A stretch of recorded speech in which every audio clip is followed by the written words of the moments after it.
চাঁদের লাগছে দাম, বাটে আসবে লাগছে দাম। উনি আমার ডাক দিচ্ছেন যায়নি, তারপরে আমি বাটে পড়তে আসবে লাগছে দাম, তো আর তো আমার ট্যাগ করে বসছেন। তারপরে আসবে লাগছে না, আসবে দেয় নাই, আর তো ট্যাগ করে দে। আমি কইছি আমি বাইরে যাবো, তারপরে আমার হাত ধরে ট্যাগ করে নিয়ে গেছে। তারপর ঘর গেছি, মুখ কাটতে তো চিল্লাইতেছি, আমার কাকিটা বাঁচাইছে। এভাবেই নিজের ওপর পাশবিক নির্যাতনের বর্ণনা দিচ্ছিলেন শারীরিক ও বাক প্রতিবন্ধী কিশোরী। সম্প্রতি তার উপর ঘটে যাওয়া পৈশাচিক ঘটনায় একেবারেই মুষড়ে পড়েছে কিশোরীটি।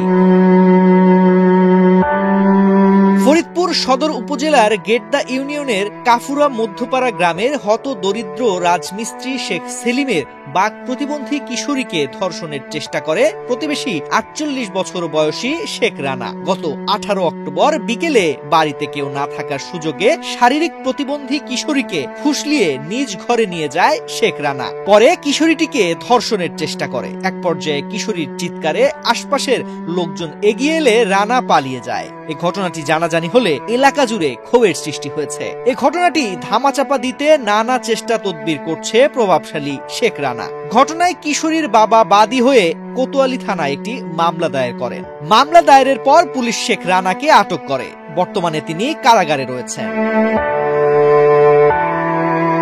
এদিকে মামলা তুলে নিতে রানার স্বজনেরা বিভিন্নভাবে চাপ সৃষ্টি করছে। প্রতিবন্ধী কিশোরীর উপর পাশবিক নির্যাতনের সাথে জড়িত শেখ রানার দৃষ্টান্তমূলক শাস্তি চান এলাকাবাসী। এই যে একটা কাজ হয়েছে, দুর্ঘটনা ঘটছে, আমরা চাইতেছি তো আমাকে যাতে সুস্থ বিচার হয়, আমরা এই বিচারটাকেই চাইতেছি। এই যে আপনার কাছে কামনা করতেছি। ও একটা প্রতিবন্ধী মেয়ে, ওর সাথে যে খারাপ কাজ হয়েছে এর আমরা সূক্ষ্ম বিচার চাই। এই মেয়েটা প্রতিবন্ধী, তার সাথে আজকে এই রানা এরকম ঘটনা ঘটাইছে। এরকম যেন আর কোনো মেয়ে বা আর কোনো মার এরকম যেন কোনো কিছু না হয়, সেটা আপনারা দেখে সূক্ষ্ম বিচার করুন। ওই লোকটা খুব খারাপ লোক, একটার পর একটা নিকে বিকে করে বিদেশে পাঠায়, আর অসহায় মেয়েদের দিক নজর দিয়ে এই যে এই সমস্ত কাণ্ড ঘটাইছে। তো আমরা গ্রামবাসী সবাই মিলে চাই যে সূক্ষ্ম বিচার হোক।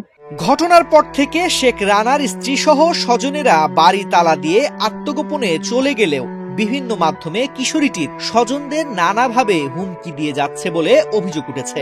প্রতিবন্ধী কিশোরী কন্যার উপর পাশবিক ঘটনার জন্য শেখ রানার শাস্তি দাবি করেন কিশোরীর বাবা মা। মুখ আটকাই দিচ্ছে, মুখ আটকায় যখন খারাপ কাজ করবার গেছে তখন ওই কোনার আমার ওই চাচা শ্বশুর ওই জায়গাতে ফলো করছে, ফলো করে আইসি আইসাইর আমার ওই চাষি শাশুড়ি আইসি আইসাইর ওই জায়গাতে দেখতেছে। পরে আমার কোন আইসে আমাকে বাড়ি না পাইয়া ওই কোন আমার চাষি শাশুড়ির কাছে গেছে। পরে ওনরা আইসাইর আগে দেখাইছে, দেখার পর আমার ওই বাঁচতে পরে ঘরের ভিতরে যায় ওই অবস্থা দেখছে। আমার মেয়ে হইলো প্রতিবন্ধী, রানা শেখ এই আমার মেয়েকে ধর্ষণ করছে। এই মেয়েটা তো আমার বিয়ে শাদী দিতে হবে, আমি তো সমাজের মধ্যে তা পৌঁছে গেলাম। এখন আমি এর কঠিন একটা বিচার চাই আপনাদের কাছে। শেখ রানার বিচারের দাবিতে স্থানীয় এলাকাবাসী ক্ষোভে ফুঁসে উঠেছে। সুষ্ঠু বিচারে অসহায় এবং হতদরিদ্র পরিবারটির পাশে প্রশাসন এগিয়ে